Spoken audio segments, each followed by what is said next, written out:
सो हम लोग अपना आज एक नेक्स्ट लेक्चर चालू कर रहे हैं। टॉपिक का नाम है मॉलिक्यूलर बेसिस ऑफ इनहेरिटेंस। और पिछले दिनों हम लोगों ने एक दो त्यौहार देखे और उस फेस्टिव सीजन में हम लोगों की छुट्टियां काफ़ी हो गई। इसकी वजह से आज हम लोग ये अपना आखिरी लेक्चर है जो कि मॉलिक्यूलर बेसिस ऑफ इनहेरिटेंस से रिलेटेड है, वो हम लोग ख़त्म करने जा रहे हैं। तो पहले वाला लेक्चर में हम लोग पढ़ चुके हैं कि डीएनए का स्ट्रक्चर क्या था और डीएनए कैसे जेनेटिक मटेरियल प्रूफ हुआ।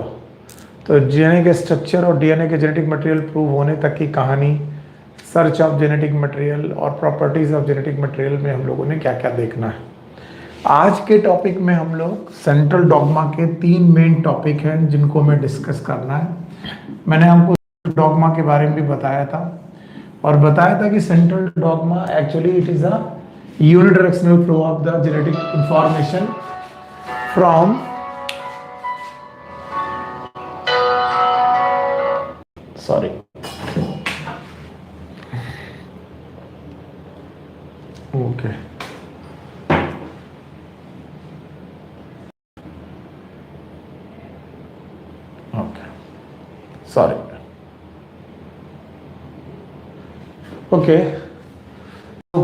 As we know the central dogma जिसमें unidirectional flow of genetic information था, चीजें डीएनए से एमआरएनए की तरफ चलती थी और एमआरएनए से प्रोटीन की तरफ चलती थी। जैसा डीएनए होगा वैसा एमआरएनए होगा, वैसी प्रोटीन होगी। फिर मैंने आपको बताया था कि डीएनए से डीएनए बनना एक प्रोसेस है, इस प्रोसेस का नाम है रेप्लिकेशन। फिर मैंने बताया था डीएनए से डीएनए बनना इट इज रेप्लिकेशन। डीएनए से एमआरएनए बनना एक प्रोसेस है जिसका नाम है ट्रांसक्रिप्शन।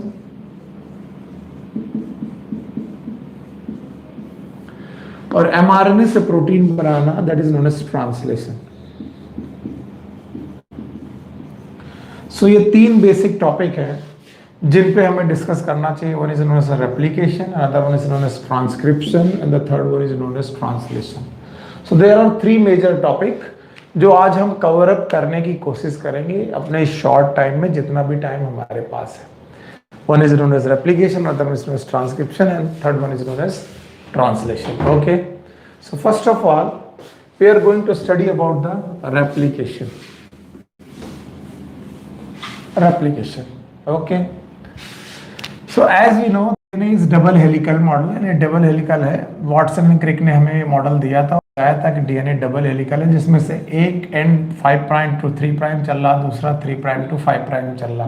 सो आपको मालूम है 5 prime to 3 prime, 3 prime to 5 prime आप चल रहे हैं और यहाँ पर 2 चेन है और दोनों एंटी पैरेलल है। ओके, और इन दोनों चेन को अगर स्ट्रेट करके देखा जाए तो इनमें बेस पेयरिंग है।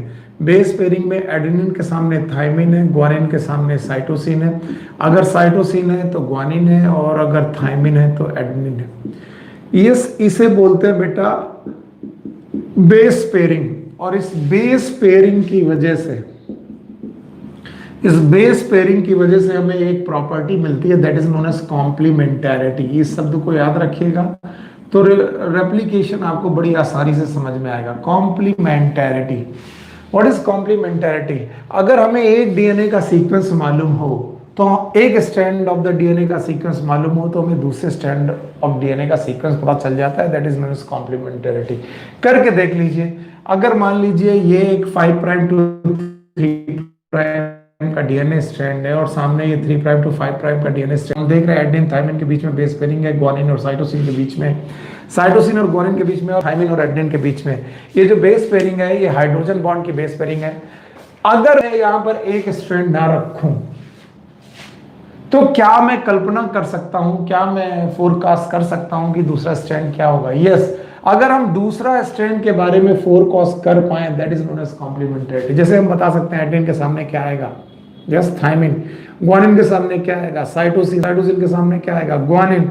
और थाइमिन के सामने क्या आएगा, एडेनिन। और बोलते हैं इनमें अगर बेटा फॉस्फोडाइस्टर बॉन्ड बन जाए और बेस पेयरिंग हो जाए तो एक डीएनए के सामने दूसरा डीएनए का स्ट्रैंड आ जाएगा। तो वॉटसन एंड क्रिक कहते थे कि वो कहते थे कि हमारा जो मॉडल है वो अपने आप बताता है कि इस दुनिया में डीएनए का रेप्लिकेशन होके ही रहेगा। फिर से सुनो, वाटसन एंड क्रिक कहते थे जो हमारा डबल हेलिकल मॉडल है ये अपने आप बताता है कि इसमें रेप्लिकेशन होना तो बड़ा अनिवार्य है। बोले क्यों? क्योंकि बेटा यहां पर बेस पेयरिंग और कॉम्प्लीमेंटरिटी नाम की दो चीजें पाई जाती हैं। फॉर एग्जांपल, अगर आपको यहां पर एक डीएनए एक डीएनए के दोनों स्ट्रैंड मालूम है, लाइक दिस, अगर आपको एक डीएनए के दोनों स्ट्रैंड के बारे में आइडिया है तो इस एक स्ट्रैंड के दोनों डीएनए पर हम नए डीएनए की कल्पना कर सकते हैं। For example 5 prime to 3 prime ये रहा और 3 प्राइम टू 5 प्राइम ये रहा। ऑल्दो मुझे मालूम है ब्लू कलर थोड़ा कम दिखता है, लेकिन पर मुझे डिफरेंशिएट करना पड़ेगा। जो ओल्ड डीएनए वो मैंने ब्लैक से बताया है, और वो बोलते हैं कि अगर मान लीजिए यहाँ पर एडेनिन है, यहाँ पर थाइमिन है, यहाँ ग्वानिन है, यहाँ साइटोसिन है, यहाँ थाइमिन है, यहाँ एडेनिन है, यहाँ ग्वानिन है, लेट्स सपोज। और तो अगर ग्वानिन है तो इसके सामने साइटोसिन होगा क्योंकि कभी बेस पेयरिंग में एडेनिन के सामने थाइमिन रहा होगा, थाइमिन के सामने एडेनिन रहा होगा, साइटोसिन के सामने ग्वानिन रहा होगा, ग्वानिन के सामने साइटोसिन रहा होगा, थाइमिन के सामने एडेनिन रहा होगा और एडेनिन के सामने थाइमिन रहा होगा। तो बोलते हैं इस तरीके से हमारे पास डीएनए कभी एक साथ थे और उनके दोनों स्ट्रैंड एक साथ हुआ करते थे। अब हुआ क्या, इन डीएनए स्ट्रैंड पर हमने नया डीएनए स्ट्रैंड बना दिया। अगर नया डीएनए स्ट्रैंड बना दिया है तो भी क्या कॉम्प्लीमेंटरिटी काम आएगी? यस, कॉम्प्लीमेंटरिटी काम आएगी। कैसे काम आएगी आप देखने वाली बात है कि सर एडेनिन के सामने थाइमिन आ जाएगा, थाइमिन के सामने एडेनिन आ जाएगा, फास्फोडाइस्टर बॉन्ड बन जाएगा। ग्वानिन के सामने साइटोसिन आ जाएगा, साइटोसिन के सामने ग्वानिन आ जाएगा, थाइमिन के सामने एडेनिन, एडेनिन के सामने थाइमिन, ग्वानिन के सामने साइटोसिन और एक फास्फोडाइस्टर बॉन्ड बनेगा। और इस तरीके से यहां पर भी एक नया स्ट्रैंड बन जाएगा और यहां पर भी एक नया स्ट्रैंड बन जाएगा। तो बोलते हैं अगर एक पुराना डीएनए है उससे दो डीएनए बनते हैं, मान लीजिए देयर वाज वन डीएनए और उससे ये दो डीएनए बन जाए, एक डीएनए ये और एक डीएनए ये, तो इन दोनों डीएनए में एक स्ट्रैंड पुराना होगा। This one is the older one, this one was the old, और इस ओल्ड डीएनए पे नया डीएनए अपने आप बन जाएगा। तो वो बोलते हैं जब कभी भी एक DNA, let's suppose this was the one DNA converted into two DNA, दो डीएनए में कन्वर्ट हो जाता है, तो उन दोनों डीएनए का, ये दोनों डीएनए एक दूसरे की कॉपी होते हैं, that's why they are not duplicate copy और रेप्लिकेशन, इसी को हम लोग रेप्लिकेशन बोलते हैं। लेकिन इस रेप्लिकेशन के दौरान हर नए डीएनए में, एवरी न्यू डीएनए में, हर एक नए डीएनए में आधा पोर्शन पुराना यानी ओल्ड डीएनए का होता है और आधा नया। आधा पुराना, एक स्ट्रैंड पुराना और एक स्ट्रैंड नया होता है, and this condition is known as semi conservative. शब्द याद रखिएगा, semi conservative mode of replication. इस पॉइंट पर कई बार बच्चे मेरे से बहुत ज्यादा क्वेश्चन करते हैं कि sir semi conservative mode of replication नहीं समझ में आया। What is semi conservative mode of replication? The replication mode in which one strand is old. देखो नया डीएनए में बनने वाला ये वाला स्ट्रैंड ओल्ड है और इस ओल्ड स्ट्रैंड को देखकर ये न्यू स्ट्रैंड बना है। यहां पर ये वाला ओल्ड स्ट्रैंड था, इस ओल्ड स्ट्रैंड को देखकर यहां पर ये न्यू स्ट्रैंड बना। तो हर डीएनए में एक पुराना, एक नया, एक पुराना और एक नया स्ट्रैंड होगा। और इस तरीके से हम लोग बोल सकते हैं आधा पुराना आधा नया, आधा पुराना आधा नया। आधा सेमी मतलब हाफ, तो हाफ कंजर्व है, आधा पुराना है और आधा नया है, and that's why this is known as semi conservative mode of replication. यानी एक पुराने डीएनए से जब भी दो नए डीएनए बनते हैं तो उसमें semi conservative mode of replication होता है। और इस semi conservative mode of replication को प्रूव करने के लिए मेसेंसल एंड स्टाल का एक्सपेरिमेंट दिया गया है। अगर आप एनसीईआरटी देखेंगे तो आपको नया टॉपिक मिलेगा, DNA replication is semi conservative. तो DNA replication is semi conservative, इस बात प्रूव करना है। चलिए प्रूव करते हैं हम लोग। DNA replication it is semi conservative. तो पहले हमें यह मालूम होना चाहिए कि सेमी कंजर्वेटिव का मतलब क्या होता है। Half old and half new. मेरे लिए सबसे बड़ी प्रॉब्लम है मेरा कैमरा, जो मुझे बार बार देखना पड़ता है। तो सेमी मतलब हाफ, कंजर्वेटिव मतलब कंजर्व, यानी कि आधा पुराना है और आधा नया है, आधा डीएनए पुराना और आधा नया। इस बात को प्रूव करने के लिए एक एक्सपेरिमेंट है, and this experiment is known as Meselson Stahl's experiment, या फिर मेसेल्सन्स स्टॉल एक्सपेरिमेंट, ये साइंटिस्ट हैं, इन दोनों ने मिलकर के प्रूव किया कि जो डीएनए रेप्लिकेशन है वो सेमी कंजर्वेटिव है। अच्छा, उन्होंने देखा क्या, पहले वो देखिए, उन्होंने देखा कि एक बैक्टीरिया है जिसका नाम है ई कोलाई। जल्दी जल्दी से देखते जाइए। एक बैक्टीरिया है ई कोलाई। ई कोलाई के पास अपना डीएनए है, यू नो दैट उसका डीएनए सर्कुलर डीएनए होता है। तो ई बैक्टीरिया है ये ई कोलाई, ई कोलाई नाम का बैक्टीरिया है। और ये हर 20 मिनट्स के बाद, हर 20 मिनट्स के बाद बेटा 2 बैक्टीरिया में कन्वर्ट हो जाता, नहीं, एक बैक्टीरिया 2 बैक्टीरिया में कन्वर्ट हो जाता है। और जब ये एक बैक्टीरिया 2 बैक्टीरिया में कन्वर्ट हो जाता है तो ये अपने 2 न्यूक्लियस बना लेता है, और 2 न्यूक्लियस बना लेता है तो 2 डीएनए बना लेता है। यानी इस फिजन का नाम है बाइनरी फिजन। Binary fission. जब भी मैं ये टॉपिक पढ़ाता हूं तो मैं एक उल्टा क्वेश्चन पूछता हूं। मैं आपसे वही उल्टा क्वेश्चन पूछने की कोशिश कर रहा हूं। अगर आप पकड़ पाए तो आपको टॉपिक समझ में आ जाएगा। लेट सपोज इसे सर्कुलर न मान के हम लोग लीनियर मान ले थोड़ी देर के लिए, समझाने के लिए। लीनियर डीएनए, और इस लीनियर डीएनए का अमाउंट सी है, अमाउंट सी है। और बाइनरी फिजन करने के बाद एक कोशिका 2 कोशिकाओं में तब्दील हो गई, यानी एक कोशिका का बाइनरी फिजन हुआ और एक कोशिका इधर बनी और एक कोशिका इधर बनी, यानी 2 सेल्स। तो अगर इसका डीएनए भी डिवाइड कर गया होता, अगर इसका डीएनए भी डिवाइड कर गया होता तो यहां पर C/2 डीएनए आना चाहिए था और ये वाला C/2 डीएनए आना चाहिए था। दोनों तरफ C/2 डीएनए होना चाहिए। तो यहां से अगर सीरीज शुरू करो तो ये C/2 डीएनए, ये C/2 डीएनए। अगर ये आगे बाइनरी फिजन करे तो ये C/2 का हाफ दे, यानी C/4 हो जाएगा। इसका मतलब डीएनए कम होता जाएगा। ऐसा नहीं होता है, मैं बता दूं, ऐसा नहीं होता है। तो फिर क्या होता है? होता है यह है कि बैक्टीरिया सबसे पहले रेप्लिकेशन के पहले, याद रखना, बाइनरी फिजन के पहले they perform DNA replication. I am sorry, अगर वीडियो किसी को मिस हो गया था तो मैं फिर से बोलता हूं। याद रखना, हर बैक्टीरिया का डीएनए, याद रखना, पहला अपने अमाउंट।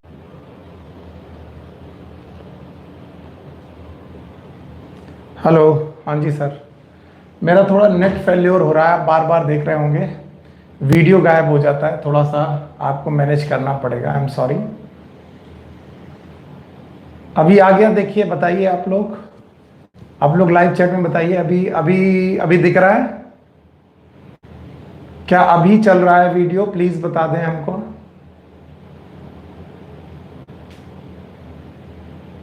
थोड़ा नेट फेल्योर का दिक्कत है। अभी चल रहा है? ठीक है, thank you very much, thank you very much. अब इसे समझने की कोशिश करिए। देखिए कैसे कॉन्सेप्ट छूटता है और कैसे हम लोग प्रॉब्लम में आ जाते हैं बार बार। हुआ यूं कि जो बैक्टीरिया के पास सी डीएनए है, उस सी डीएनए को उसने 2C किया, CNC किया, यानी अपने सी डीएनए को, यानी जो एक डीएनए था उस डीएनए का पहले उसने डुप्लीकेशन किया। डीएनए का डुप्लीकेशन किया, इसका मतलब डीएनए से, एक डीएनए से 2 डीएनए बनाए। और जब एक डीएनए से 2 डीएनए बनाए, उसके बाद जब बैक्टीरिया ने बाइनरी फिजन किया, बाइनरी फिजन करने के बाद एक कोशिका 2 कोशिका में गई, तो हर एक कोशिका को उसने सी डीएनए ट्रांसफर कर दिया, लाइक दिस। इसको भी सी डीएनए ट्रांसफर कर दिया। तो देखिए, पहले से बैक्टीरिया के पास सी डीएनए था, पहले से के पास सी डीएनए था, पर बैक्टीरिया बाइनरी फिजन करने गया। क्या करने गया? Binary fission. और बाइनरी फिजन करने के ठीक पहले उसने अपने सी डीएनए से सी और सी, मतलब कितना डीएनए बनाया? 2C। और 2C डीएनए बनाना, it is known as replication. यानी कि बाइनरी फिजन करने के ठीक पहले, यानी एक कोशिका का 2 कोशिका में विभाजित होने के ठीक पहले उसने अपने डीएनए का डुप्लीकेशन किया। और डीएनए का डुप्लीकेशन करके C को 2C में कन्वर्ट किया, और ये 2C डीएनए को C और C करके बराबर बांट दिया। तो मदर डीएनए, मदर सेल में भी C था, डॉटर में भी C था। अभी कोई भी बता सकता है कि ये जब डिवाइड करने जाएंगी तो इनके पास भी सी डीएनए है। अब इस सी डीएनए को भी वो 2C बनाएंगे, CNC, और ट्रांसफर करेंगी। कैसे करेंगी उस बात को मैं एक सीक्वेंस से सिखाता हूं, और उस सीक्वेंस को ही मेसेल्सन एंड स्टॉल ने आपको कन्वर्ट करके दिया था। उन्होंने ही आपको ये क्वेश्चन बना करके दिया था कि देखिए कैसे इन्होंने एक ई कोलाई नाम का बैक्टीरिया लिया। पहले से मैं बना दे रहा हूं, ये ई कोलाई नाम का एक बैक्टीरिया है। अगर आपको दिख जाए, थोड़ा सा टाइम लगता है लेकिन आ जाएगा। और ई कोलाई नाम के इस बैक्टीरिया के पास अपना एक डीएनए है जिसमें NH4Cl यानी नाइट्रोजन बेसिस यूज किए हैं, और उस नाइट्रोजन बेसिस में N14 नाम का नाइट्रोजन बेस यानी नॉर्मल नाइट्रोजन बेस यूज किया है, नाइट्रोजन 14 वाला नाइट्रोजन है। यानी कि इस ई कोलाई को NH4Cl के मीडियम में रखा गया है। किस मीडियम में? NH4Cl के मीडियम में रखा गया है। ओके, और नाउ दिस NH4Cl मीडियम में जो N है वो N14 वाला है, यानी लाइट आइसोटोप है। ओके, अब इस बैक्टीरिया को वो ट्रांसफर करते हैं। फिर से सुनिए, ऐसा बैक्टीरिया जिसके पास नॉर्मल नाइट्रोजन बेस थे, अब बोलोगे सर नॉर्मल नाइट्रोजन बेस से होगा क्या? नाइट्रोजन बेस जाएंगे न्यूक्लियोटाइड में, आपको मालूम है न्यूक्लियोटाइड में नाइट्रोजन बेस होते हैं, और न्यूक्लियोटाइड से जाएंगे डीएनए में। इसका मतलब डीएनए भी नॉर्मल नाइट्रोजन रखता है। ऐसे ई कोलाई नाम के बैक्टीरिया को हैवी मीडियम में ट्रांसफर कर दिया गया। ये देखो मैंने दूसरी तरफ लिखा है, लाइन की दूसरी तरफ लिखा है हैवी मीडियम, और इस हैवी मीडियम में NH4Cl लिया गया है, NH4Cl। लेकिन ये जो NH4Cl लिया गया है एज अ न्यूट्रिएंट मीडियम लिया गया। कई बार आप लोग बच्चे क्वेश्चन पूछते हो कि सर ये कहां लिया गया? It is as a nutrient medium. लेकिन इस NH4Cl में जो N है, नाइट्रोजन है, इट इज N15। याद रखे, फिर से बोल दे, N15 is not a radio active isotope. ये रेडियो एक्टिव आइसोटोप नहीं है, बल्कि ये हैवी आइसोटोप है। आपको इतना याद रखना, ये हैवी आइसोटोप है, it is not radio active isotope. Okay, अब ये बैक्टीरिया, द सेम बैक्टीरिया जब इस मीडियम में ट्रांसफर किया गया, हैवी मीडियम में ट्रांसफर किया गया, लेकिन ये आया लाइट मीडियम से है, तो इसके पास जो डीएनए होगा उसमें नॉर्मल नाइट्रोजन ही होगा। याद रखना, नॉर्मल नाइट्रोजन ही होगा। मैं 14 लिख दे रहा हूं। क्यों नॉर्मल नाइट्रोजन होगा? क्योंकि bacteria as it is medium में ट्रांसफर किया गया है। अभी इसने नरिशमेंट लिया नहीं है, पहले से नरिशमेंट लेकर के इस मीडियम में आया। लेकिन जब ये बैक्टीरिया बाइनरी फिजन करेगा, बाइनरी फिजन करने का मतलब है जब ये बैक्टीरिया, बेटा ये बैक्टीरिया जब 20 मिनट के बाद, मैंने पहले पढ़ाया था 20 मिनट के बाद एक कोशिका से दो कोशिका बनाएगा, तो जब एक कोशिका से दो कोशिका बनाएगा तो ये करेगा बाइनरी फिजन। लेकिन हम सब लोगों ने सुना है कि बाइनरी फिजन के पहले, ठीक पहले, ये बैक्टीरिया अपने सी डीएनए को डबल करता है। तो डबल कैसे करता है मैं बताता हूं डीएनए रेप्लिकेशन के द्वारा। तो केवल सिंबॉलिक व्यू बता रहा हूं। ये जो सिंबॉलिक व्यू में मैंने ब्लैक कलर का स्ट्रैंड बनाया है, ब्लैक कलर का स्ट्रैंड, कई बार बच्चे कंफ्यूज होते हैं सर समझ में नहीं आया। ये इसी डीएनए के दो स्ट्रैंड है, एक स्ट्रैंड यहां गया, एक स्ट्रैंड यहां गया। फिर से सुनो, ये जो दो ब्लैक स्ट्रैंड मैंने बनाए हैं ये ओल्ड डीएनए के स्ट्रैंड है, क्योंकि यही ओल्ड डीएनए रेप्लिकेट करके एक डीएनए से दो डीएनए बनाएगा, जो मैंने ऑलरेडी समझा दिया था सेमी कंजर्वेटिव मोड में। तो इसके दोनों स्ट्रैंड मान लो अलग अलग हुए। अब इन दोनों स्ट्रैंड में नया डीएनए आना है, नया डीएनए, नया स्ट्रैंड आना है। कैसे नया स्ट्रैंड आना है? मान लीजिए यहां पर एडेनिन है, तो यहां पर आना है थाइमिन। तो थाइमिन उठाया कहां से जाएगा? मीडियम से। और मीडियम कैसा है? हैवी। तो बताइए यहां पर जो बेटा स्ट्रैंड आएंगे वो हैवी आएंगे, और हैवी आने की वजह से नया स्टैंड N50 का बनेगा। लेकिन N50 के पहले वो जिस स्टैंड पे बन रहा है वो स्टैंड ऑलरेडी N14। अच्छा, अब इस पर भी नया स्टैंड जो बनेगा वो कौन सा बनेगा? N15 बनेगा। 15 बना गया क्योंकि नए नाइट्रोजन बेसिस नए मीडियम से लिए जाएंगे, और नया मीडियम कैसा है? Heavy medium. अगर नया मीडियम हैवी मीडियम है तो हैवी नाइट्रोजन बेसिस आएंगे, लेकिन हैवी नाइट्रोजन बेसिस आएंगे, लेकिन इसके पास पुराना डीएनए N14 है। तो पहले ही स्टैंड में N14 हुआ करता था। N14 दो जगह बाइफरिकेट हुआ, और उन दो जगह बाइफरिकेट पर उस पर नया डीएनए आया, लेकिन नया डीएनए नए मीडियम से आया। नया मीडियम कैसा है? Heavy medium. और इस हैवी मीडियम के बाद यही डीएनए यहां ट्रांसफर किया गया। तो भाई मेरे पास तो कोई एनिमेशन तो है नहीं कि मैं चलता हुआ दिखा दूं, तो मैं केवल एरो से दिखा रहा हूं। अगर आप इस एरो से समझ पाओ तो अब जो आपके पास बैक्टीरिया है, उस बैक्टीरिया के पास जो डीएनए है वो नॉर्मल डीएनए नहीं है, बल्कि हाइब्रिड डीएनए है, और उसमें N14 और N15 दोनों स्ट्रैंड हैं। सो एक बार मैं वीडियो चेक करता हूं। यस, N14 और N15 दोनों स्ट्रैंड हैं। अब आपने देखा कि जो ये N14 और N15 स्ट्रैंड है, ये हमें कैसे पता चलेगा? हम इसको पता करने के लिए डेंसिटी बेस्ड सेंट्रीफ्यूगेशन करते हैं। वो क्या भला है?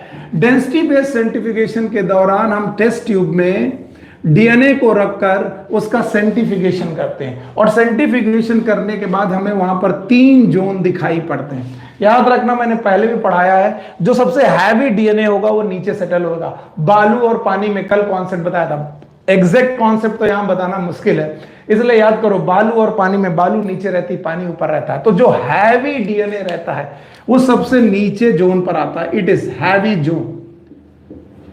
और जो लाइट डीएनए रहता है वो सबसे ऊपर जोन पर आता है, लाइट जोन। अब देखिए, सोचने की कोशिश करिए, पुराना डीएनए जितना भी था वो लाइट डीएनए था, लाइट डीएनए था। लाइट का मतलब है लाइट आइसोटोप N14 का बना हुआ था। और अगर N14 का बना हुआ, हाँ एक और बात है, जब ये हैवी लाइट जोन बनते हैं तो इनके बीच में एक और जोन बनती है जिसका नाम है इंटरमीडिएट जोन। और याद रखना, लाइट, हैवी और इंटरमीडिएट जोन किसी मीडियम में बनेंगे, और यहां पर मीडियम जनरली सीजियम क्लोराइड होता है। तो सीजियम क्लोराइड नाम के मीडियम में 3 जोन बनते हैं, हैवी जोन, इंटरमीडिएट जोन और लाइट जोन। हैवी का मतलब है जो हैवी नाइट्रोजन बेस है वो इस जोन पर मिलेंगे, जो लाइट नाइट्रोजन बेसेस है वो इस जोन पर मिलेंगे। अब जरा सोचते हैं, हम ये सोचते हैं कि पुराना डीएनए पुराना था, पर पुराना डीएनए लाइट बेस था, N14 था, और N14 होना लाइट होना है। अगर पुराना डीएनए ही पूरा का पूरा ट्रांसफर हुआ है तो हर बैक्टीरिया में, फिर सोचिए टाइम लगेगा, हर बैक्टीरिया में जो नया बैक्टीरिया बना है, हम मान लेते हैं कि नहीं, सेमी कंजर्वेटिव मोड रेप्लिकेशन नहीं होता, फुल कंजर्वेशन होता है, यानी पूरा डीएनए एज इट इज आता है बच्चों में, यानी मां का डीएनए एज इट इज बच्चों में आता है। तो मां के पास कैसा था? लाइट डीएनए N14, तो बच्चों के पास भी कैसा होना चाहिए? N14। फिर से, मां के पास N14 था तो उसकी डॉटर सेल में भी क्या होना चाहिए? N14। अगर फुल कंजर्वेशन है, सेमी कंजर्वेशन नहीं है, फुल कंजर्वेशन, अगर फुल कंजर्वेशन है तो इनके पास भी N14 होना चाहिए, इनके पास भी N14 होना चाहिए, टोटल N14। और ऐसे बैक्टीरिया का जब हम लोग डेंसिटी बेस्ड सेंट्रीफ्यूगेशन करना चाहिए तो वो किस जोन में मिलने चाहिए? इस L जोन में मिलने चाहिए। पर ऑब्जर्वेशन में इस जोन में मिला ही नहीं मेसेल्सन एंड स्टॉल को। अच्छा, फिर क्या हुआ? अगर मान लीजिए पूरा डीएनए एकदम नया है, एकदम नया है तो एकदम नए मटेरियल से लिया गया, यानी आधा कंजर्वेटिव नहीं है, फुल न्यू है, कोई कंजर्वेशन नहीं, फुल न्यू है, तो फुल न्यू है तो फुल न्यू मीडियम से लेना चाहिए। और फुल न्यू मीडियम कैसा है? Light, sorry heavy. तो पूरा का पूरा डीएनए किस में मिलना चाहिए? हैवी डीएनए पर। देखो बहुत सारे बच्चे कंफ्यूज हो जाते हैं, क्योंकि मेरे दिमाग में पिक्चर चल रही है, आपके दिमाग में नहीं चल रही। फिर सोचिए, मैं यहां क्या प्रूफ करने आया हूं। देखिए 2 मिनट में ही चीजें गड़बड़ और सही हो सकती हैं। मैं यहां क्या प्रूफ करने आया हूं? मैं प्रूफ करने आया हूं डीएनए रेप्लिकेशन सेमी कंजर्वेटिव होता है, यानी आधा कंजर्व होता है। आधा कंजर्व का मतलब आधा पुराना और आधा नया होता है। तो चलो हम इसके उल्टी बात मानते हैं। अभी हम प्रूव करने आए कि आधा नया और आधा पुराना होता है, हम उल्टा मान लेते हैं। नहीं, पूरा का पूरा डीएनए पुराना होता है, आधा नया नहीं होता, पूरा पुराना होता है। पूरा पुराना होता तो पुराना डीएनए कैसा था? लाइट। तो बताओ बच्चों को भी कैसा होना चाहिए? लाइट। तो बच्चों का डीएनए किस जोन में आना चाहिए? अपर जोन में। ओके। अच्छा, किसी ने बोला नहीं पूरा पुराना नहीं होता, पूरा नया होता, सेमी कंजर्वेटिव नहीं, फुल न्यू होता है। अगर फुल न्यू होता है तो न्यू मीडियम से आना चाहिए। न्यू मीडियम कैसा है? Heavy medium. अगर न्यू मीडियम हैवी मीडियम है तो उसे पूरे डीएनए को 20 मिनट के बाद किस जोन पे मिलना चाहिए? हैवी जोन में। तो ना तो उन्हें हैवी जोन में डीएनए मिला और ना ही उन्हें लाइट जोन में मिला, बल्कि 20 मिनट के बाद बैक्टीरिया का जो भी डीएनए था वो इंटरमीडिएट जोन पे मिला, इंटरमीडिएट जोन पे मिला। अगर 20 मिनट में इंटरमीडिएट जोन पे मिला, इसका मतलब है डीएनए हैवी भी है और लाइट भी है। और अगर डीएनए हैवी भी है, लाइट भी है, इसका मतलब डीएनए N14 वाला भी है, N15 वाला भी है। और तभी वो हाइब्रिड कंडीशन में इंटरमीडिएट जोन पे मिला, ना हैवी ना लाइट। और इस तरीके से उन्होंने प्रूव किया कि DNA replication is semi conservative. It is very simple. ये प्रूव किया मेसेल्सन एंड स्टॉल ने। एक बार और देख लो, यहां पर ओल्ड डीएनए बेटा लाइट डीएनए था, उसको हैवी मीडियम में ट्रांसफर किया गया। 20 मिनट के बाद बाइनरी फिजन हुआ। बाइनरी फिजन के जो बैक्टीरिया है उनका डेंसिटी बेस्ड सेंट्रीफ्यूगेशन किया गया। डेंसिटी बेस्ड सेंट्रीफ्यूगेशन करने के बाद जो बैक्टीरिया का डीएनए मिला वो इंटरमीडिएट जोन पे मिला। इसका मतलब ना वो पूरी तरीके से लाइट जोन पे था, यानी लाइट वाला था, हल्का वाला था, ना तो भारी वाला था। इंटरमीडिएट वाला था, और इंटरमीडिएट तभी मिलेगा जब लाइट एंड हैवी दोनों मिक्स होंगे, और इसीलिए वो इंटरमीडिएट जोन पे मिला। क्वेश्चन तब ज्यादा मुश्किल आ जाता है जब हम 20 मिनट से ज्यादा और बढ़ते हैं। जैसे अगले 20 मिनट में क्या होगा, नेक्स्ट 20 मिनट में क्या होगा, इस क्वेश्चन को बच्चे ज्यादा कंफ्यूज करते हैं। कहते सर पहले 20 मिनट में एक बैक्टीरिया से 2 बैक्टीरिया बन गए, ठीक, ओके। अब बोलते हैं अगले 20 मिनट में, तो मैं कहता हूं अगले 20 मिनट में ये बैक्टीरिया भी बाइनरी फिजन कर लेगा और ये बैक्टीरिया भी बाइनरी फिजन कर लेगा। इसका मतलब पहले 20 मिनट में 1 से 2 बैक्टीरिया बने, अगले 20 मिनट में 2 से बन जाएंगे 4। अब कुछ लोग क्या कहते हैं, क्या सर 20 मिनट इसको भी लगेगा, 20 मिनट इसको भी लगेगा, तो क्या टोटल 40 मिनट लगेगा? नहीं बेटा, जिस 20 मिनट में ये डिवाइड होकर के 2 बैक्टीरिया बना रहा होगा, उसी 20 मिनट में ये डिवाइड होकर के 2 मिनट बैक्टीरिया बना रहा होगा।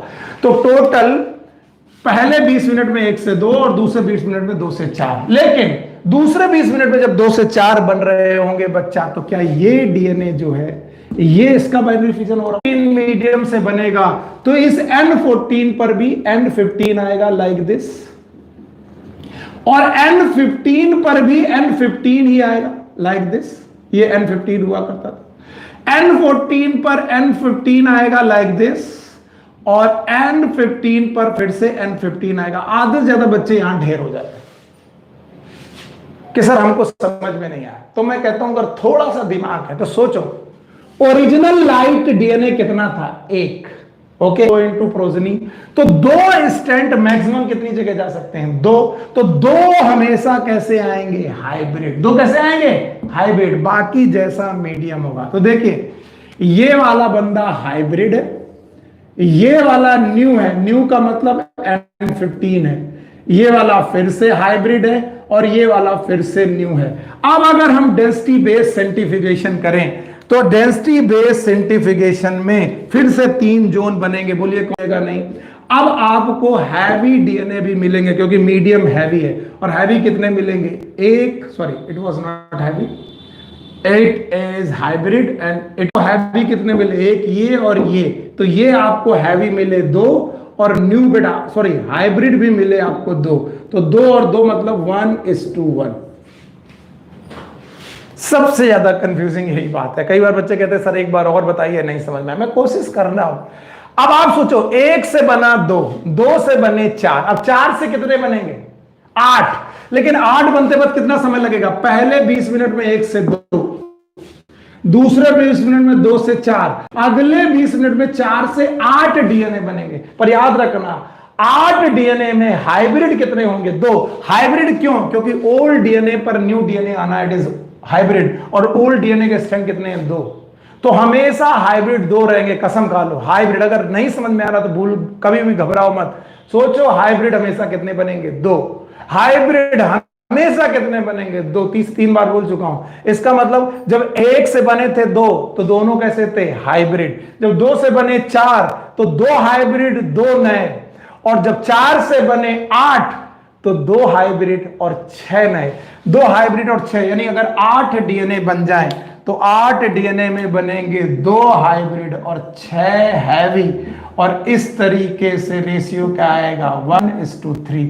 तो बोलते हैं 60 मिनट के बाद क्या होगा? अगर बैक्टीरिया को तुमने अभी छोड़ा और 60 मिनट के बाद क्या होगा? तो मेरे बच्चे निकाल लो।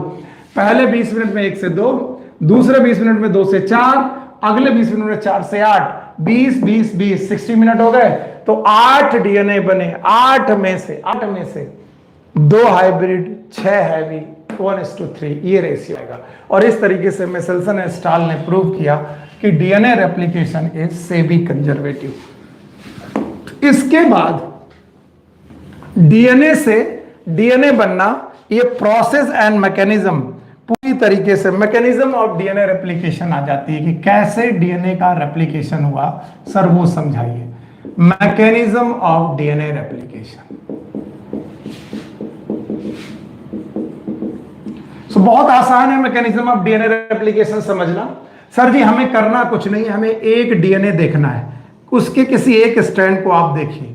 मान लीजिए मैंने ये स्ट्रैंड दिखाया आपको, वैसे ये भी स्ट्रैंड है, पर हमने कहा कि चलो थोड़ी देर के लिए भूल जाते हैं, चलिए पहले बना लेते हैं ताकि आपको समझ में आए। मान लीजिए यहां पर एडेनिन था तो यहां पर हमेशा क्या होगा, थाइमिन, डबल बॉन्ड होगा, क्योंकि एडेनिन और थाइमिन के बीच में डबल बॉन्ड होगा। ओके, अगर यहां ग्वानिन था तो यहां पर क्या होगा सर, साइटोसिन होगा। साइटोसिन था तो यहां क्या, ग्वानिन होगा।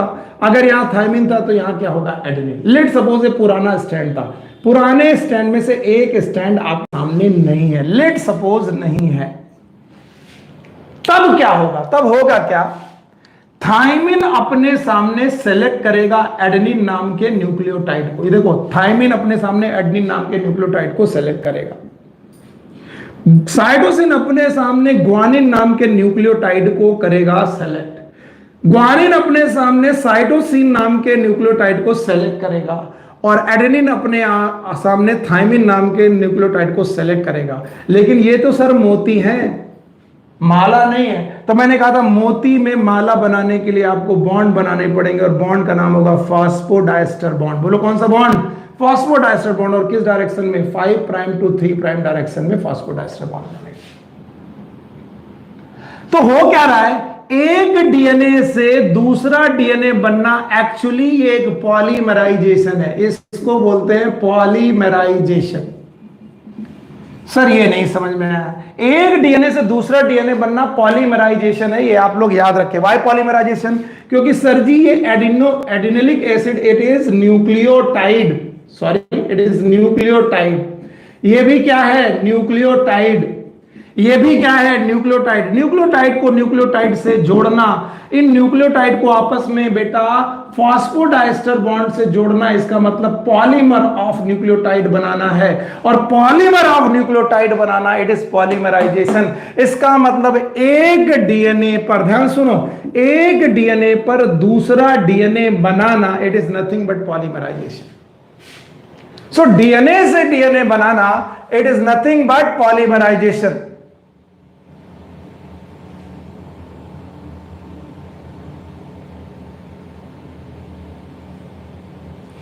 देखिए भाई, आप लोग चैट करते वक्त, मैंने कई बार आप लोगों से बोला है, चैट करते वक्त कुछ लोग हमारे चैट बॉक्स में आते हैं जहां पर मैं पढ़ा रहा होता हूं, और चैट बॉक्स में आकर उल्टी सीधी चैट करते हैं या फिर कंफ्यूज करने की कोशिश करते हैं। दो बातें मैं आपसे यहां पर कर रहा हूं। पहली बात, अगर आपको मेरा नॉलेज टेस्ट करना है तो प्लीज पर्सनली मिलिए, फिर मैं आपको अपना नॉलेज आपको टेस्ट करा दूंगा, वन थिंग। दूसरा, इन क्लासेस का कतई मकसद नहीं है कि मैं तुम पे अपना नॉलेज झाड़ने आया हूं। इन क्लासेस का केवल एक और एक मकसद है, और वो मकसद ये है कि मैं और आप दोनों लोग मिल करके अपने बुक्स को रिवाइज करें। मैं पिछली दो तीन बार से देख रहा हूं, कुछ लोग आते हैं चैट बॉक्स में उल्टी सीधी चैट करते हैं, ऊपर से कंफ्यूज करने की कोशिश करते हैं जो लोग वहां पर पढ़ रहे होते हैं। ये बातें बिल्कुल गलत है। आप सोचो कि इससे डर के मैं क्लासेस लेना बंद कर दूंगा, तो मैं ऐसा नहीं करने वाला। मैं क्लासेस और बढ़ा दूंगा, क्लासेस में कंटिन्यू कर दूंगा। और दूसरा, अगर मुझे पता है आप में से कौन और मुझे आइडेंटिटी पता चल गई, तो उसका खामियाजा आपको ज्यादा भुगतना पड़ जाएगा। इसलिए मेरे और मेरे स्टूडेंट को आप अकेला छोड़ दीजिए, जो भी आप अराजक तत्व लोग हैं छोड़ दीजिए। हम कोशिश कर रहे हैं किसी तरीके से इस कोरोना टाइम पे अपना टॉपिक सही ढंग से मेंटेन कर पाए। सो आप वहां पर आकर के उल्टी सीधी चेक ना करें, वन थिंग। दूसरी चीज, आप मुझे अपना नॉलेज ना दिखाएं, ना मैं आपका नॉलेज चेक करने आया हूं, ना आप मेरा आप नॉलेज चेक करिए। यहां पर केवल पढ़ाई हो रही है, और पढ़ाई के अलावा कुछ नहीं हो रही। हम लोग आपस में बैठकर एक दूसरे का टॉपिक रिवाइज करने की कोशिश कर रहे हैं जो पीछे छूट गया। इन सब हरकतों से टाइम वेस्ट होता है और हमारे टॉपिक पीछे छूटते हैं। Okay, thank you very much. आप जो भी हैं, मैं उनको भी बोल रहा हूं थैंक यू वेरी मच, लेकिन आप ये मत करिए। अगर आप ये करेंगे तो बहुत सारे लोगों का नुकसान हो रहा है। अगर आपका यही ध्येय है कि बाकी लोगों का नुकसान हो, तो आप कितने घटिया आदमी हो ये अपने आप से पूछो। Okay, thank you very much. So बेटा, डीएनए से डीएनए बनना, एक डीएनए से दूसरा डीएनए बनना, मतलब न्यूक्लियोटाइड से न्यूक्लियोटाइड का जुड़ जाना, फॉस्फोडाइस्टर बॉन्ड बनना, it is known as polymerisation. और ये जो पॉलीमराइजेशन है, इसको करने वाले एंजाइम को नाम हमेशा पॉलीमरेज होना चाहिए। It should be polymerase. इस एंजाइम का नाम पॉलीमरेज होना चाहिए। क्यों? क्योंकि इसने डीएनए का पॉलीमराइजेशन किया। तो पूरा नाम होना चाहिए डीएनए पॉलीमरेज। बहुत आसानी से Why this enzyme should be known as DNA polymerase? क्योंकि डीएनए से डीएनए बन रहा है, that's why it is known as DNA polymerase। लेकिन इस नए डीएनए का बनना इस पुराने डीएनए पे डिपेंड है। अगर पुराना डीएनए ना होता, ओल्ड डीएनए ना होता, तो न्यू डीएनए ना होता। इसलिए इस एंजाइम का नाम, जिसने डीएनए का पॉलीमराइजेशन किया है, वो डीएनए पे डिपेंडेंट है, and that's why it is known as DNA dependent DNA polymerase. बहुत आसान है। डीएनए डिपेंडेंट डीएनए पॉलीमरेज का मतलब क्या है? अगर मैं डीएनए से डीएनए बनाऊं तो पहली बात, जो बन रहा है वैसा पॉलीमरेज होगा। ये रूल है। जो बन रहा है, बन क्या रहा है? डीएनए, तो एंजाइम का नाम होगा डीएनए पॉलीमरेज। जिससे बन रहा होगा उस पर डिपेंडेंट होगा। डीएनए से डीएनए बनाने वाले एंजाइम का नाम डीएनए डिपेंडेंट डीएनए पॉलीमरेज। बहुत आसान है। अगर मैं डीएनए से आरएनए बना रहा हूं तो आप मुझे बताइए क्या एंजाइम का नाम होगा? तो जो बन रहा है वैसा पॉलीमरेज। डीएनए से आरएनए बनाने वाले एंजाइम का नाम आरएनए पॉलीमरेज। RNA polymerase. और वो किससे बन रहा है? डीएनए से, तो पूरा नाम होगा DNA dependent RNA polymerase. DNA dependent RNA polymerase. अच्छा, एक और क्लास वर्क है, आप करके मुझे बताइए, अगर मैं आरएनए से डीएनए बनाऊं तो क्या होगा? आरएनए से डीएनए बनाऊं, चलिए मैं आपकी चैट देख रहा हूं। आरएनए से डीएनए बनाने पर कौन सा एंजाइम का नाम बताइए आप लोग। मैं देख रहा हूं, what should be the enzyme name? RNA से डीएनए बनाना। Yes anyone? आरएनए से डीएनए बनाना। हाँ, आयुष चौहान जी कह रहे हैं यहां पर पॉलीमराइजेशन नहीं हो रहा है। अगर पॉलीमराइजेशन नहीं हो रहा है तो क्या हो रहा है? सर, ये न्यूक्लियोटाइड से न्यूक्लियोटाइड बनना, it is polymerisation. It is polymerisation. आप मुझे भटका रहे हैं, आप बेकार में टाइम वेस्ट करेंगे। अब आरएनए से डीएनए बनना फिर से पॉलीमराइजेशन है, तो जो बना है वैसा पॉलीमरेज। नाम रखोगे डीएनए पॉलीमरेज। DNA polymerase. और किससे बन रहा है? आरएनए से, इसलिए इसका नाम होगा आरएनए डिपेंडेंट डीएनए पॉलीमरेज। तो जो लोग नहीं देख पा रहे, जो लोग नहीं समझ पा रहे, वो याद रखें, जो चीज बन रही, जैसे डीएनए से डीएनए बन रहा वैसा पॉलीमरेज, और जिससे बन रहा उस पर डिपेंडेंट। डीएनए से डीएनए बनना, DNA dependent DNA polymerase. DNA से आरएनए बनना, RNA polymerase depend upon DNA, यानी DNA dependent RNA polymerase. RNA से डीएनए बनना, डीएनए बनना, it is DNA polymerase versus depend upon RNA, तो आरएनए डिपेंडेंट डीएनए पॉलीमरेज। और इस तरीके से आपके टॉपिक आगे बढ़ते जाते हैं। तो याद रहे, डीएनए डिपेंडेंट डीएनए पॉलीमरेज एक मुख्य एंजाइम है जो डीएनए रेप्लिकेशन करता है। खैर, और डिटेल में मैं जा नहीं सकता, टाइम वेस्ट होगा, टॉपिक ज्यादा है। तो सबसे पहले मैं रेप्लिकेशन को डिफाइन करने की कोशिश करता हूं। तो आप रेप्लिकेशन के मुख्य एंजाइम को हमेशा याद रखेंगे। The main enzyme is, main enzyme जो हमारे डीएनए रेप्लिकेशन का है, it is known as DNA dependent DNA polymerase.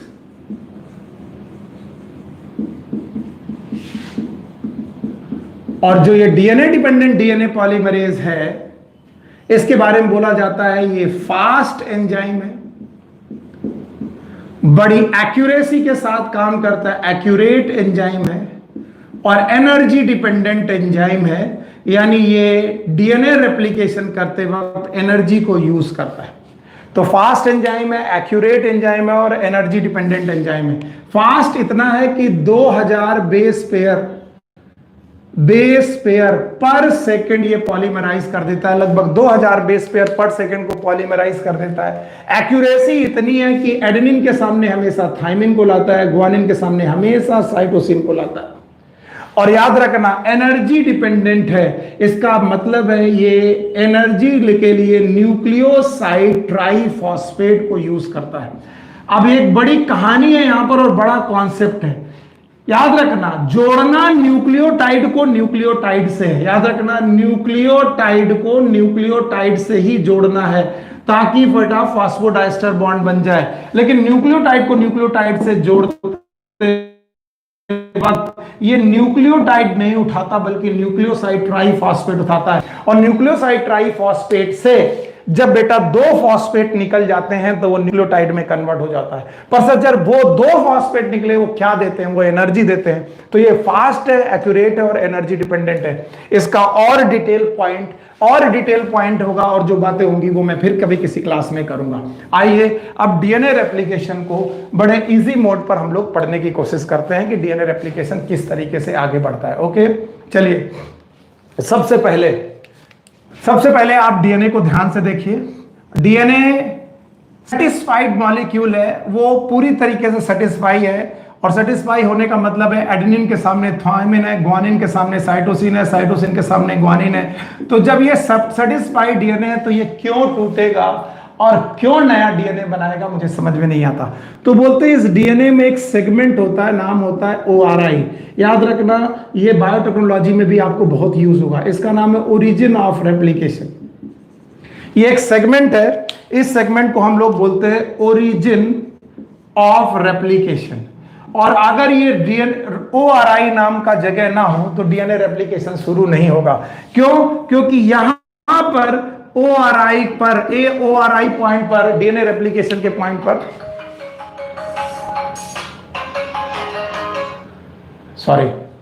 जहां पर ओआरआई होता है, it is the origin of replication. ये वो पॉइंट है जहां पर ओरिजिन ऑफ रेप्लिकेशन है। और यहां पर एक हेलिक्स बनी हुई है, डीएनए का हेलिक्स बना हुआ है। हेलिक्स बना होने का मतलब है एडेनिन थायमिन के साथ सेटिस्फाइड है, थायमिन एडेनिन के साथ सेटिस्फाइड है और हेलिक्स पूरी तरीके से बनी है। तो जब हेलिक्स बनी हुई है तो एडेनिन के सामने थायमिन लाने का कोई और चांस है नहीं, क्योंकि थायमिन ऑलरेडी प्रेजेंट है। तो इस हेलिक्स को तोड़ना पड़ेगा। तो एक एंजाइम काम करता है हेलिकेज। अभी के लिए आप याद रखिएगा, हेलिकेज के साथ यहां पर एक और एंजाइम काम करता है, टोपोआइसोमरेज। ये सारे एंजाइम एनसीईआरटी में नहीं है। तो हेलिकेज और टोपोआइसोमरेज की वजह से हेलिक्स टूटती है, और पूरी हेलिक्स नहीं टूटती है, कुछ प्लेस की हेलिक्स टूट जाती है और वो अनवाइंडिंग होती है। और जितनी जगह पर ये अनवाइंडिंग होती है उतनी जगह पर डीएनए ओपन हो जाता है, लाइक दिस। हेलिकेज और टोपोआइसोमरेज ने डीएनए को ओपन कर दिया। Let's suppose it was the 5 prime to 3 prime, it was the 3 prime to 5 prime, और 3 प्राइम 5 प्राइम और 5 प्राइम टू 3 प्राइम की वजह से यहां पर दो एंजाइम काम के, एक का नाम है हेलिकेज, दूसरे का नाम है टोपोआइसोमरेज। और इन दोनों के दोनों स्ट्रैंड आपस में ओपन हो गए। तो क्या हुआ सर, कभी यहां पर एडेनिन हुआ करता था, यस हुआ करता था, तो इसके सामने थायमिन हुआ करता था, यहां ग्वानिन हुआ करता था सर, तो यहां साइटोसिन हुआ करता था सर, यहां साइटोसिन हुआ करता था तो यहां पर ग्वानिन हुआ करता था, यहां थायमिन हुआ करता था तो यहां पर एडेनिन हुआ करता था। एक समय ऐसा था कि ये बेटा क्वाइल होकर के बैठे हुए थे, लेकिन इस क्वाइलिंग को तोड़ा किसने? Helicase and topoisomerase. तो पहला एंजाइम हेलिकेज, दूसरा टोपोआइसोमरेज। याद रखना, ये काम डीएनए गाइरेज अकेला एंजाइम है, डीएनए गाइरेज नाम का अकेला एंजाइम है जो प्रोकैरियोटिक बैक्टीरिया में अकेले कर देता है। प्रोकैरियोटिक लोगों में ये डीएनए गाइरेज काम कर देता है, हेलिकेज और टोपोआइसोमरेज का। अब जब दोनों डीएनए के स्ट्रैंड खुल गए तो ये डीएनए हेलिक्स थी जो ओपन हो चुकी है, like this. Let's suppose this was the DNA helix and now it get open like this. और ओपन हो जाने की वजह से एक फॉर्क बना है, and that fork is known as replication fork. लेकिन इस रेप्लिकेशन फॉर्क का डर यह है कि ये दोबारा से कहीं रिकॉइल ना हो जाए। अगर ये दोबारा से रिकॉइल हो गया तो जो हेलिक्स बनी थी फिर से बन जाएगी। इसलिए इन पर बेटा कुछ स्पेशल प्रोटीन लगती हैं आकर। इन स्पेशल प्रोटीन का नाम याद रखना, these are known as SSB, also known as single strand binding protein. Single strand binding protein,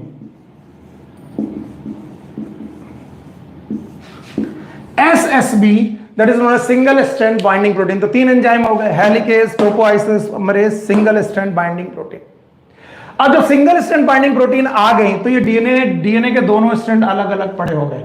अब जब दोनों अलग हो गए तो देखिए, एक एंड है 3 प्राइम एंड और एक एंड है 5 प्राइम एंड, और इन 3 प्राइम एंड और 5 प्राइम एंड पर एडेनिन भी अनसेटिस्फाइड, इधर थायमिन भी अनसेटिस्फाइड, इधर ग्वानिन अनसेटिस्फाइड, इधर साइटोसिन अनसेटिस्फाइड, इधर साइटोसिन अनसेटिस्फाइड, दोनों तरफ के स्ट्रैंड अनसेटिस्फाइड है, and they will search for the nucleotide. ये नए न्यूक्लियोटाइड का सर्च करेंगे न्यूक्लियोटाइड को लाने के लिए कौन आएगा?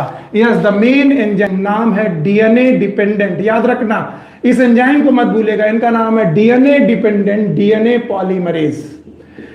डीएनए डिपेंडेंट डीएनए पॉलीमरेज नाम का वही एंजाइम है जो न्यूक्लियोटाइड में पॉलीमराइजेशन करता है, जिसमें आयुष शर्मा कोई थे जो कहते हैं कि सर पॉलीमराइजेशन नहीं हो रहा। बेवकूफ, ध्यान से देखो, डीएनए डिपेंडेंट डीएनए पॉलीमरेज नाम का एंजाइम आएगा और वो नए न्यूक्लियोटाइड उठाएगा मीडियम से। नए न्यूक्लियोटाइड अगर मीडियम से उठाएगा तो उठाएगा किस डायरेक्शन में, ये बहुत जानने की जरूरत है। डीएनए डिपेंडेंट डीएनए पॉलीमरेज में भी 3 प्रकार के पॉलीमरेज होते हैं, 1 2 3, इनमें से थर्ड मेन होता है और इसकी पॉलीमरेज एक्टिविटीज यानी पॉलीमर बनाने की एक्टिविटी होती है 5 प्राइम टू 3 प्राइम डायरेक्शन। ये मत भूलिएगा, ये हमेशा डीएनए को 5 प्राइम टू 3 प्राइम डायरेक्शन में ही बनाएगा, हमेशा याद रखना।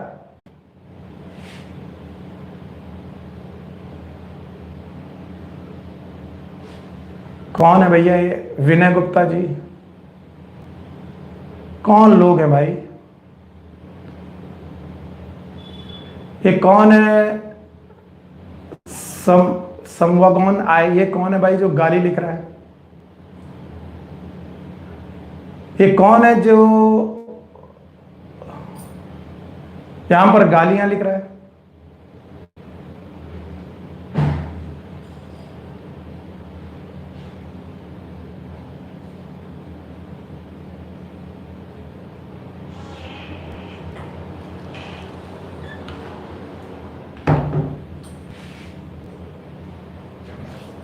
और पूछ रहा bro you are sing chat.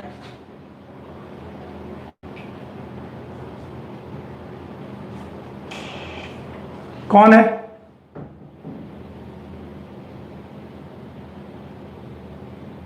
If you have some courage, this is my number 9319055284 and call मी।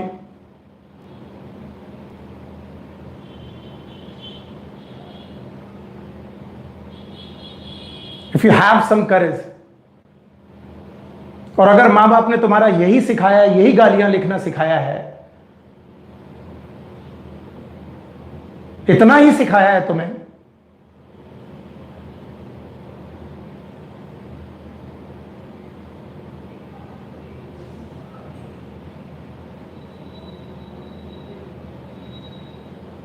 हद दर्जे के बेवकूफ लोग हो तुम लोग।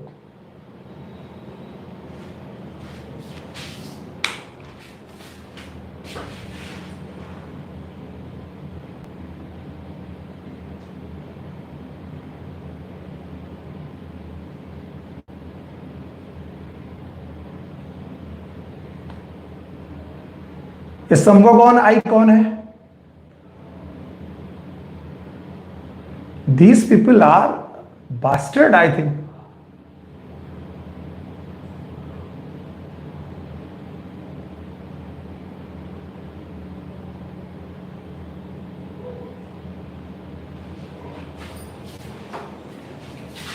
I'm sorry for my language. I'm sorry. लेकिन पता नहीं क्या करते हैं लोग, क्यों दूसरों की क्लासेस में आकर, जब आपका मन नहीं लगता तो दूसरों की क्लासेस में आकर के क्यों गालियां करते? हद है भाई। I am sorry. सो ठीक है, दिस वॉज द सॉरी।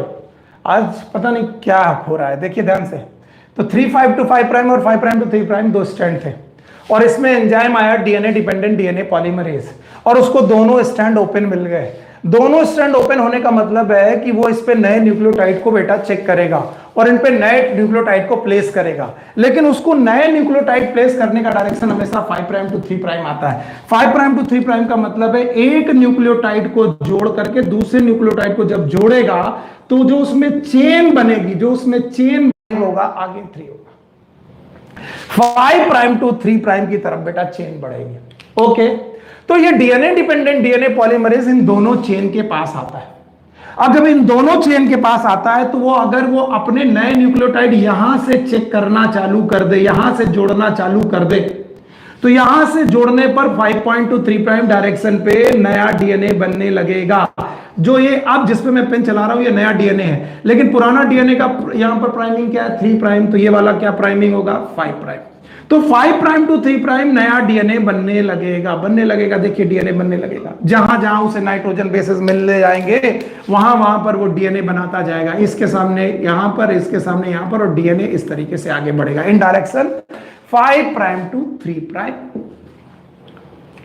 अब जब इन दोनों बने नए डीएनए पर पुराना डीएनए देखोगे तो 3 प्राइम के सामने 5 प्राइम है, इसका मतलब यहां कॉम्प्लीमेंट्री बेस पेयरिंग साफ साफ दिखाई पड़ रही है, क्योंकि पैरेलल नहीं होना चाहिए, एंटी पैरेलल होना चाहिए। लेकिन अगर यही प्राइमिंग बेटा यहां से चालू हो जाए, अगर यहां से चालू हो जाए और इस तरफ जाए तो बड़ा उल्टा काम हो जाएगा। क्या काम हो जाएगा? क्योंकि ये डीएनए डिपेंडेंट डीएनए पॉलीमरेज हमेशा 5 प्राइम से 3 प्राइम की तरफ चलता है, तो बताइए 5 प्राइम टू 5 प्राइम सामने हो जाएंगे, तो ये तो पॉसिबल नहीं है सर, ये पॉसिबल नहीं। तो एक स्टैंड में पॉलीमराइजेशन शुरू होगा टूवर्ड्स फॉर्क, फॉर्क की तरफ चालू होगा। Got my point? फॉर्क की तरफ चालू होगा, और एक में चालू होगा अपोजिट टू फॉर्क, क्योंकि अगर ये 5 प्राइम है तो maximum open place it will behave like 3 prime, और 3 प्राइम की तरह बिहेव करेगी, तो यहां से डीएनए रेप्लिकेशन शुरू होगा, इस जगह से डीएनए रेप्लिकेशन शुरू होगा। और अगर बेटा यहां से डीएनए रेप्लिकेशन शुरू हुआ, मान लीजिए यहां से डीएनए रेप्लिकेशन शुरू हुआ, अगर यहां से डीएनए रेप्लिकेशन शुरू हुआ तो ये डीएनए इस तरफ बनेगा, और जब इस तरफ बनेगा तो ये 5 प्राइम होगा और ये 3 प्राइम होगा, लेकिन डायरेक्शन देखिए, it is away from fork और इट इज टुवर्ड्स फॉर्क। याद रखना, इस डीएनए को बनाने के लिए भी यहां पर प्राइमर की जरूरत है। मैं डिटेल में नहीं जा रहा हूं, बस इतना ही बता रहा हूं, प्राइमर की जरूरत है, और इस डीएनए को भी यहां से शुरू करने के लिए प्राइमर की ही जरूरत है। प्राइमर क्या होता है फिर कभी डिटेल में पढ़ाऊंगा आगे चल के, जब कभी रेप्लिकेशन आप क्लास वर्क में पढ़े आएंगे। आप याद रखना, डीएनए प्राइमर की तरह से बनेगा, डीएनए बनेगा towards fork and away from fork, ये फॉर्क की तरफ और ये फॉर्क से अवे। क्यों? क्योंकि डीएनए डिपेंडेंट डीएनए पॉलीमरेज हमेशा किस डायरेक्शन में काम करता है? 5 प्राइम टू 3 प्राइम। अच्छा, एक और बात जो नोट करने लायक है, अगर डीएनए रेप्लिकेशन यहां से गया और यहां पर रुक गया, तो रुका क्यों? क्योंकि आगे डीएनए खुला नहीं है। ओके, और अगर डीएनए रेप्लिकेशन यहां से शुरू हुआ और यहां रुक गया, तो यहां रुका क्यों? क्योंकि आगे डीएनए ही नहीं है। अच्छा, अब क्या हुआ? अब डीएनए फर्दर खुल गया। अब डीएनए अगर फर्दर खुल गया, अगर डीएनए फर्दर खुल गया, इधर भी फर्दर डीएनए खुल गया, तो आप देखेंगे क्या, ये वाला नया डीएनए जो बना था ये अवे फ्रॉम फॉर्क बना था, ये, लेकिन ये टुवर्ड्स फॉर्क बना था, तो इसे नया न्यूक्लियोटाइड मिल जाएगा, तो ये नए न्यूक्लियोटाइड को चेक करते हुए आगे बढ़ जाएगा, नए न्यूक्लियोटाइड को चेक करते हुए आगे बढ़ जाएगा। लेकिन ये यहां प्राइमर से चालू हुआ था और पीछे आया था, ओपन हुआ तो ये तो चला इधर था, अब जाए भी कहां? उल्टा तो जा नहीं सकता, तो फिर से मैक्सिमम ओपन प्लेस पर एक प्राइमर लगेगा और वहां से डीएनए पीछे की तरफ आएगा। ये यहां क्यों रुक गया? क्योंकि यहां आगे खुला नहीं है। ये यहां आकर क्यों रुक गया? क्योंकि इसके आगे डीएनए ऑलरेडी बन चुका है, और इस तरीके से एक डीएनए कंटीन्यूअस बनता जाएगा, और एक डीएनए पहले बनेगा, फिर बनेगा, फिर बनेगा, फिर बनेगा, जितनी जगह खुलता जाएगा बनता जाएगा। इसलिए एक स्ट्रैंड को हम लोग बोलेंगे लीडिंग स्ट्रैंड, या फिर उसी को बोलेंगे कॉन्टिन्यूअस स्ट्रैंड, और दूसरे स्ट्रैंड को बोलते हैं लैगिंग स्ट्रैंड, लैगिंग स्ट्रैंड, या फिर इसी को बोलते हैं discontinuous strand.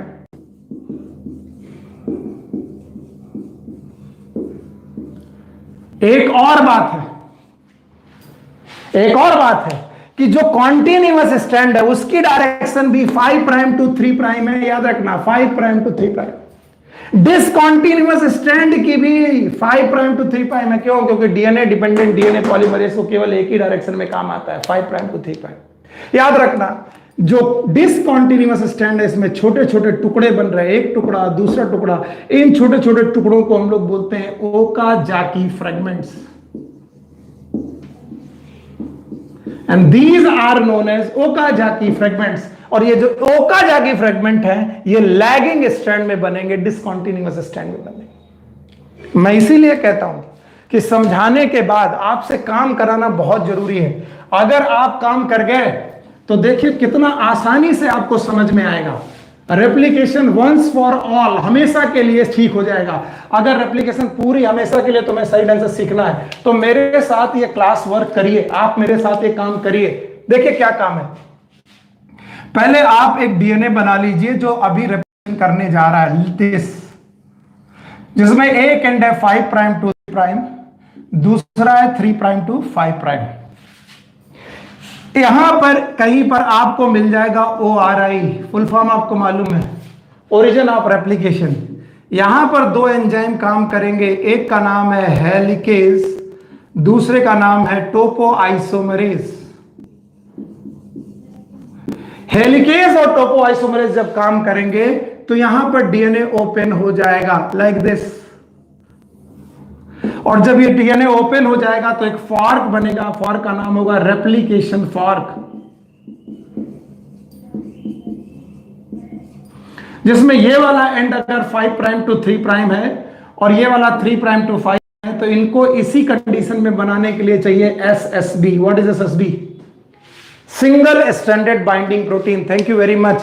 Single stranded binding protein. अगर मैं ये सब कर रहा हूं ताकि आपका हमेशा के लिए कॉन्सेप्ट सही हो जाए। नाउ द थर्ड क्वेश्चन, जब ऐसा होगा, मैं फुल डीएनए बना रहा हूं ताकि मैं दिखा सकूं मैं क्या करना चाहता हूं। और लेट सपोज ये अभी छोटा सा फॉर्क बना है, पूरा डीएनए एक साथ खोलना पॉसिबल नहीं है। कुछ लोग कहते हैं सर पूरा डीएनए क्यों नहीं खुल जाता? पूरा डीएनए एक साथ खोलना पॉसिबल नहीं है क्योंकि उसके लिए बहुत ज्यादा एनर्जी की जरूरत होगी जो हमारे पास है नहीं। उसके बाद मेन एंजाइम आता है, इन भाई साहब को मत भूलिएगा, नाम है DNA dependent DNA polymerase.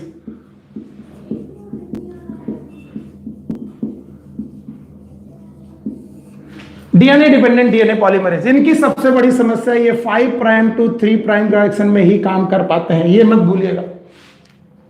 Yes, इन्होंने सबसे पहले लगाया primer. Let's suppose it is 5 prime और ये रहा 3 प्राइम। बड़ा सा देख लीजिए, ये 3 प्राइम है, तो यहां पर इन्होंने सबसे पहले लगाया प्राइमर। प्राइमर एक आरएनए का टुकड़ा होता है, प्राइमर लगा दीजिए। और इस प्राइमर के ऊपर इन्होंने न्यूक्लियोटाइड जोड़ना चालू किया लाइक दिस। एक न्यूक्लियोटाइड, दूसरा न्यूक्लियोटाइड, तीसरा न्यूक्लियोटाइड, चौथा न्यूक्लियोटाइड, पांचवा न्यूक्लियोटाइड, और डायरेक्शन रही दिस। Why this direction? क्योंकि डीएनए डिपेंडेंट डीएनए पॉलीमरेज को 5 प्राइम टू 3 प्राइम पर काम करना आता है। This is 3 prime. ओके, लेकिन दूसरा पेरेंट डीएनए है, उसकी यहां पर 5 प्राइमिंग है, इसलिए हम यहां से शुरू नहीं कर सकते क्योंकि शुरुआत हमेशा 5 प्राइम टू 3 प्राइम होता है। इसलिए मैक्सिमम ओपन प्लेस पे जाइए, ये रही मैक्सिमम ओपन प्लेस। आगे से क्यों नहीं? क्योंकि आगे डीएनए खुला नहीं है। ओके, और वहां से डीएनए का फॉर्मेशन चालू करिए लाइक दिस। और जब ऐसे चालू करेंगे, इस तरीके से फॉर्मेशन चालू करेंगे, तो आप आएंगे अवे फ्रॉम द फॉर्क। पर इसकी डायरेक्शन भी, जिसकी डायरेक्शन 5 प्राइम होगी और ये 3 प्राइम होगी, तो ये बनेगा टूवर्ड्स फॉर्क, ये पड़ेगा अवे फ्रॉम फॉर्क।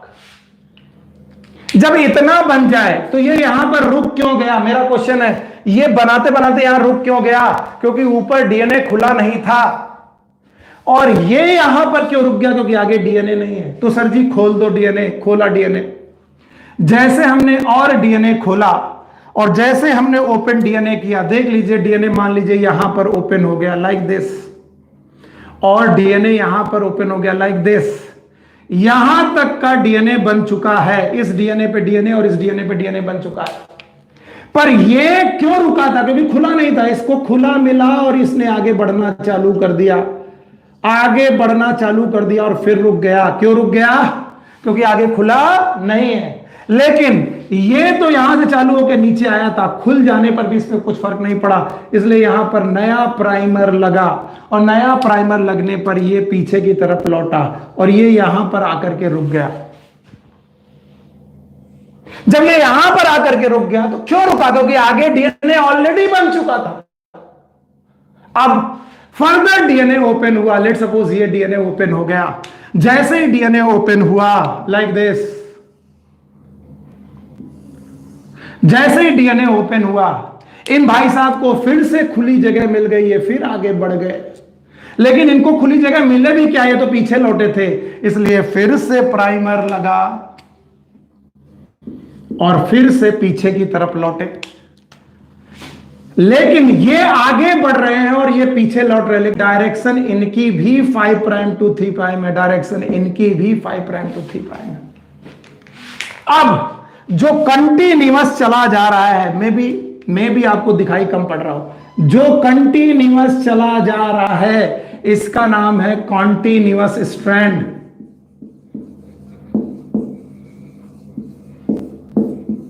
या फिर इसका नाम है लीडिंग स्ट्रैंड। और जो टुकड़ों टुकड़ों में बन रहा है उसका नाम है लैगिंग स्ट्रैंड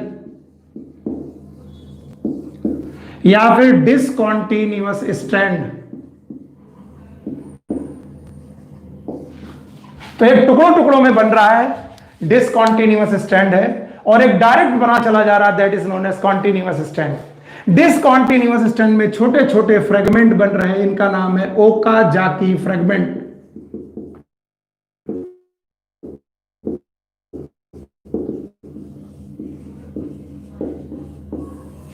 ओकाजाकी फ्रेगमेंट्स। और इस तरीके से पूरा डीएनए फिर खुल करके 2 डीएनए बना गया।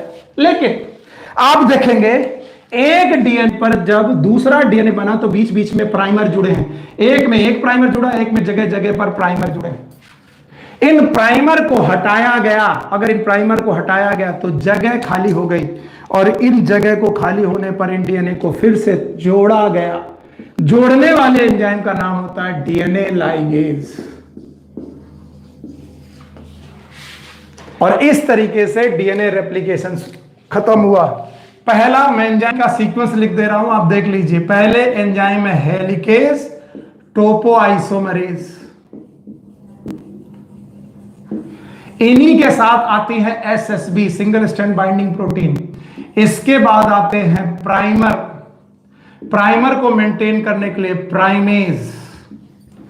फिर आते हैं डीएनए डिपेंडेंट डीएनए पॉलीमरेज।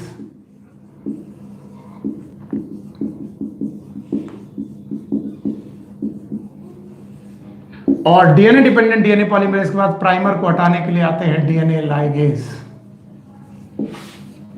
और इस तरीके से डीएनए रेप्लिकेशन पूरा होता है, एक स्ट्रैंड से दूसरा स्ट्रैंड बन जाता है। इस तरीके से डीएनए रेप्लिकेशन से डीएनए से डीएनए बनता है। याद रखना, आप लोगों को कुछ चीजें सीखनी पड़ेंगी।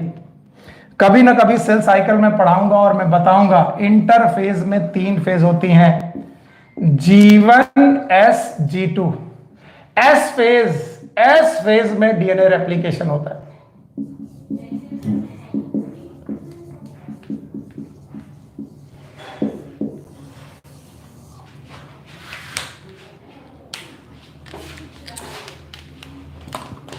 और एक बात, ये जो जीवन है यहां पर न्यू सेल बनती है, और जो ये न्यू सेल बनी है उसका डीएनए इज ओरिजिनल डीएनए, ये ओरिजिनल डीएनए। अगर सेल जीवन से एस में चली गई है तो उसने अपना डीएनए ऑलरेडी डबल कर रखा है, और अगर डीएनए को डबल कर लिया गया है तो अब इस डीएनए को डिस्ट्रीब्यूट करना पड़ेगा, और डीएनए को डिस्ट्रीब्यूट करने के लिए होनी पड़ेगी karyokinesis, prophase, metaphase, anaphase, telophase. तो ये है कैरियोकाइनेसिस। और एक बार कैरियोकाइनेसिस हो जाए तो फिर होती है साइटोकाइनेसिस। तो कैरियोकाइनेसिस और साइटोकाइनेसिस मिलके बोलते हैं सेल डिवीजन। तो अगर डीएनए रेप्लिकेशन हो गया है तो बेटा सेल डिवीजन होके ही रहेगा। अगर डीएनए रेप्लिकेशन हुआ है तो सेल डिवीजन होके ही रहेगा। अगर डीएनए रेप्लिकेशन के बाद सेल डिवीजन ना हो, if DNA replication occur no cell division ना हो, तो डीएनए का अमाउंट ज्यादा हो सकता है और इस कंडीशन को बोलेंगे DNA polyploidy. Thank you very much. तो आज की क्लास में यहीं रोकता हूँ। आप लोगों की बदतमीजियाँ और ये सब चीज़ों के लिए मुझे रीथिंक करना पड़ेगा, करना क्या है, कैसे करना है, ठीक है। सो आई कैन ओनली से कि अभी ये रेप्लिकेशन टॉपिक था। ट्रांसक्रिप्शन एंड ट्रांसलेशन ये जो टॉपिक है कभी क्लासरूम में पढ़ाऊंगा, आप पढ़ते रहिए। मैं आपको पीडीएफ भेज दे रहा हूँ, क्वेश्चन लगाते रहिए। इस वीक मुझे कहीं बाहर जाना भी है, तो वैसे भी मुझे क्लासेस को थोड़ी देर के लिए रोकना था। So I will take a gap, और फिर नेक्स्ट क्लासेस कब होंगी फिर मैं आपको बता दूंगा। Take care, good luck, bye bye.